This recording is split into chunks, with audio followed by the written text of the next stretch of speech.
তো সবগুলা সাবান খুলতেছো কেন? খুলে কি করবা? হ্যাঁ,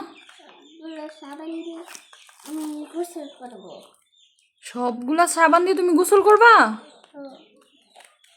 আচ্ছা, কেন খুলতেছো এরকম করে? হ্যাঁ, খুলতে তো পারোই না তুমি।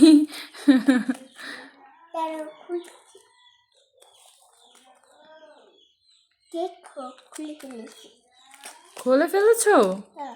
বাবা, আদিয়ানে তো অনেক কিছু পারে, মাশাল্লাহ। আম্মু খুলে দিই। এই যে এভাবে, হ্যাঁ খুলতে হয়, এই যে এভাবে, এই যে এভাবে, হ্যাঁ খুলে ফেলছে, মাশাল্লাহ মাশাল্লাহ। 2টা সাবানই তোমার লাগবে গোসল করতে? এটা আমার দাও, থ্যাংক ইউ।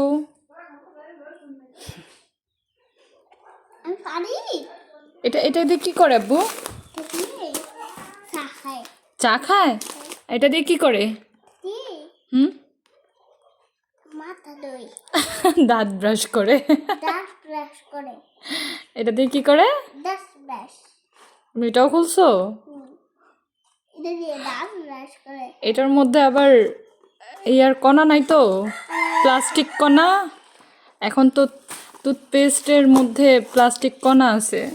বন্ধুরা কমেন্ট করে জানাবেন এটার মধ্যে কি আসলে প্লাস্টিকের কণা পাওয়া যাবে কিনা, কারণ পরীক্ষা নিরীক্ষা করে তো অনেকগুলা টুথপেস্টে প্লাস্টিকের কণা পাওয়া গেছে। সো এটাতে পাওয়া যাবে কিনা আসলে আমি জানি না। তারপরে তোমরা যদি কমেন্ট করে জানাও তাহলে আমি আর এটা ব্যবহার করব না। Thank you.